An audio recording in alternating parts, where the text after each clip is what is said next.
নিয়ে একটু আলোচনা করব। এই আর্টিকেলের মধ্যেই কিন্তু আপনার দাদি লুকিয়ে আছে, সেটা আপনারা কখনোই ভাবেননি। আপনারা এখন নিশ্চয়ই ভাবছেন আর্টিকেলের মধ্যে আমার দাদি কিভাবে লুকিয়ে থাকতে পারে। দা এর উচ্চারণ কোথাও দা আবার কোথাও দি হয়, তাই এই দুইটি শব্দকে একত্রিত করে আমি দাদি তৈরি করে ফেলেছি। তো অনেকের দাদি জীবিত আছেন, আবার অনেকের দাদি চন্দ্রবিন্দু চাঁদ হয়ে গেছে। তাই আজকে আপনাদের দাদিকে স্মরণ করিয়ে দিই, অর্থাৎ দাদির ব্যবহারটা একটু আলোচনা করি। তারপর ভিডিওর শেষে দা এবং দি এর উচ্চারণ সহজ টেকনিকে জেনে নেব। ইউজ অব দাদি। নিয়ম 1, নির্দিষ্ট কোনো ব্যক্তি বা বস্তু বোঝাতে দা বসে। যদি বলি ছেলেটির দিকে তাকাও, তো এখানে আমরা যদি এটা ইংরেজিতে কনভার্ট করি তাহলে আমরা পাবো লুক অ্যাট দ্য বয়। দেখুন এখানে ছেলেটি একটা নির্দিষ্ট ছেলে, তাই এখানে আমরা বয় এর পূর্বে কিন্তু দা ব্যবহার করেছি। তেমনি করে যদি বলি বইটি টেবিলের ওপর আছে, তাহলে এটা যদি আমরা ইংরেজিতে কনভার্ট করি তাহলে আমরা পাবো the book is on the table. নিয়ম 2, একবচন নাউন দ্বারা সমগ্র জাতি বা শ্রেণী বোঝালে দা বসে। তো চলুন আমরা উদাহরণ ফলো করি। গরু আমাদের দুধ দেয়, এটা যদি আমরা ইংরেজিতে কনভার্ট করি তাহলে আমরা পাবো the cow gives us milk. তেমনি করে যদি বলি ঘোড়া চমৎকার প্রাণী, এটা যদি আপনি ইংরেজিতে কনভার্ট করেন তাহলে আপনি পাবেন the horse is a noble animal. এখানে নবেল এর অর্থ মহৎ নয়, চমৎকার। নিয়ম 3, কোনো বিশেষ শ্রেণী বোঝাতে অ্যাডজেক্টিভের পূর্বে দা ব্যবহৃত হয়।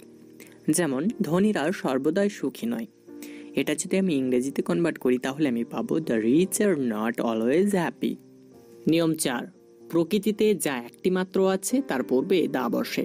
যেমন সূর্য আকাশে কিরণ দেয়, এটা যদি আমি ইংরেজিতে কনভার্ট করি তাহলে আমি পাবো the sun shines in the sky. তো এখানে সূর্য একটাই আছে, সেই জন্য তার পূর্বে দা ব্যবহৃত হচ্ছে। তেমনি করে যদি বলা হয় চাঁদের দিকে তাকাও, লুক অ্যাট দ্য মুন, তো দেখুন এখানে চাঁদটাও একটাই, সেই জন্য তার পূর্বে দা ব্যবহৃত হচ্ছে। নিয়ম 5, দিকের নামের পূর্বে দা বসে।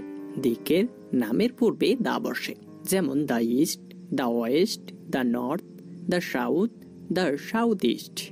নিয়ম 6, মাসের তারিখের পূর্বে দা বসে।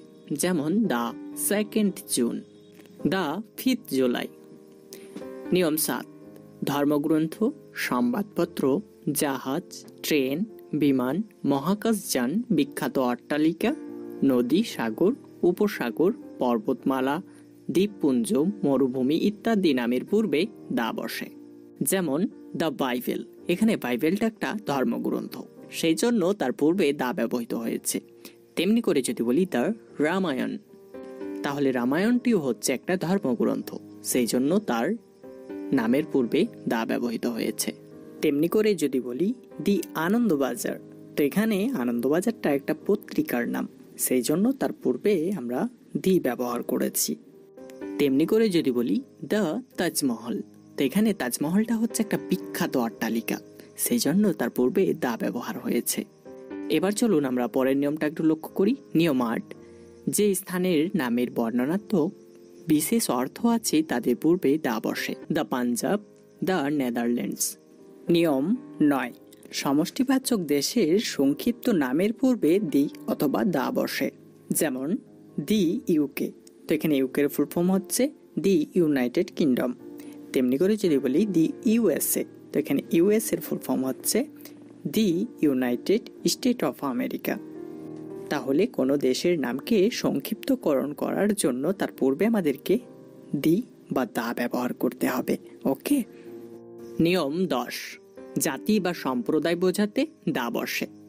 যেমন the English, the Bengali, the Hindu, the Muslim, the Sikh ইত্যাদি।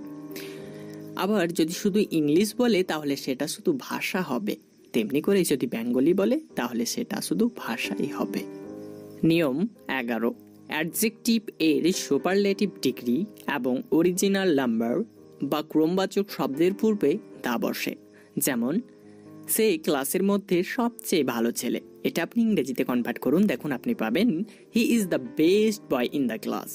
তেমনি করে যদি বলা হয় সে সবচেয়ে সুন্দরী মেয়ে, এটা আপনি ইংরেজিতে কনভার্ট করেন তাহলে আপনি পাবেন she is the most beautiful girl. নিয়ম 12, কোনো বিশেষ শ্রেণীর মধ্যে তুলনামূলক সাদৃশ্য বোঝাতে প্রপার নাউন এর পূর্বে দা বসে, যেমন কালিদাস ভারতের শেক্সপিয়র। এটাকে যদি আপনি ইংরেজিতে কনভার্ট করেন তাহলে আপনি পাবেন Kalidas is the Shakespeare of India. নিয়ম 13, অ্যাডজেক্টিভ এবং কমন নাউন যদি অ্যাবস্ট্রাক্ট নাউনের মতো ব্যবহৃত হয় তাহলে দা বসে, যেমন বোকার মতো কাজ করো না। এটা যদি আপনি ইংরেজিতে কনভার্ট করেন তাহলে আপনি পাবেন ডু নট প্লে দ্য ফুল। তেমনি করে যদি বলা হয় তাকে অন্ধকারে রেখো না, এটা আপনি ইংরেজিতে কনভার্ট করুন তাহলে আপনি পাবেন do not keep him in the dark. নিয়ম 14, জীবিকা বোঝাতে নাউনের পূর্বে দা ব্যবহার হয়। যেমন ধরুন, সে আইনজীবীর পেশায় যোগ দেবে, এটা যদি আমরা ইংরেজিতে করি তাহলে আমরা পাবো হি উইল জয়েন দ্য বার। তেমনি করে যদি বলা হয় সে সৈনিকের পেশা গ্রহণ করবে, এটা যদি আমরা ইংরেজিতে করি তাহলে আমরা পাবো he will join the army. নিয়ম 15, কোনো রাস্তার নামের সঙ্গে রোড যুক্ত থাকলে দা বসে, কিন্তু স্ট্রিট বা অ্যাভিনিউ এর ক্ষেত্রে কখনোই দা বসে না। যেমন ধরুন, এই ব্যাট সার্কুলার রোডে পাওয়া যায়, এটা যদি আমরা ইংরেজিতে কনভার্ট করি তাহলে আমরা পাবো this bat is available in the circular road. তেমনি করে যদি বলা হয় এই বইটা কলেজ স্ট্রিট থেকে কেনা হয়েছিল, তাহলে এটা যদি আমরা ইংরেজিতে করি তাহলে আমরা পাবো this book was bought from College Street. তো আশা করি আপনারা দা এর ব্যবহারটা সকলেই আয়ত্ত করতে পেরেছেন।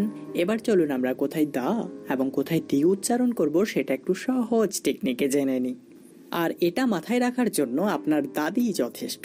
শুধু আপনার দাদিকে একটু স্মরণ করুন, তাহলেই আপনি আপনার দা এবং দির উচ্চারণটা পেয়ে যাবেন। তাই আপনারা শুধু মাথায় রাখুন দাদির শিভি, এই লাইনটা আপনি একটু মাথায় রেখে দিন, তাহলে আপনি দাদির উচ্চারণ পেয়ে যাবেন। সেটা কিভাবে দেখুন, আমরা এখানে শীতে কনসনেন্ট মিন করছি, আর এই কনসনেন্টের ক্ষেত্রে আমরা সবসময় দা ব্যবহার করব। আর ভিতে আমরা ভাওয়েল মিন করেছি, আর এই ভাওয়েলের ক্ষেত্রে আমরা সবসময় দি ব্যবহার করব, অর্থাৎ দি উচ্চারণ করব। তো চলুন আমরা কয়টা উদাহরণ ফলো করি, তাহলে ব্যাপারটা আরো পরিষ্কার হয়ে যাবে। দেখুন আমাদের স্ক্রিনে কয়টা উদাহরণ চলে এসেছে। The mango, the cat. তো দেখুন এখানে আমি দা উচ্চারণ করছি, কারণ কি, হ্যাঁ এখানে ম্যাঙ্গোর প্রথম বর্ণটাই হচ্ছে কনসনেন্ট অর্থাৎ ব্যঞ্জন বর্ণ, সেই জন্য আমি তার পূর্বে দা উচ্চারণ করছি। তেমনি করে দ্য ক্যাট, তো দেখুন ক্যাট বানানে প্রথম বর্ণটাই হচ্ছে কনসনেন্ট, সেই জন্য আমরা দা উচ্চারণ করছি। তারপর দেখুন আছে দি আপেল, তো দেখুন এখানে আমি দি উচ্চারণ করছি, কারণ কি, হ্যাঁ আপেল বানানের প্রথম বর্ণটা হচ্ছে ভাওয়েল, সেই জন্য আমরা তার পূর্বে দি উচ্চারণ করছি। তেমনি করে আপনারা লক্ষ্য করুন দি আর্মি, দেখুন এখানে আর্মি বানানের প্রথম বর্ণটাই হচ্ছে ভাওয়েল, সেই জন্য আমরা তার পূর্বে দি উচ্চারণ করছি। তো এই ছিল আজকের আলোচনা। সাক্ষাৎ হচ্ছে পরবর্তী ভিডিওতে। ভালো থাকবেন সবাই।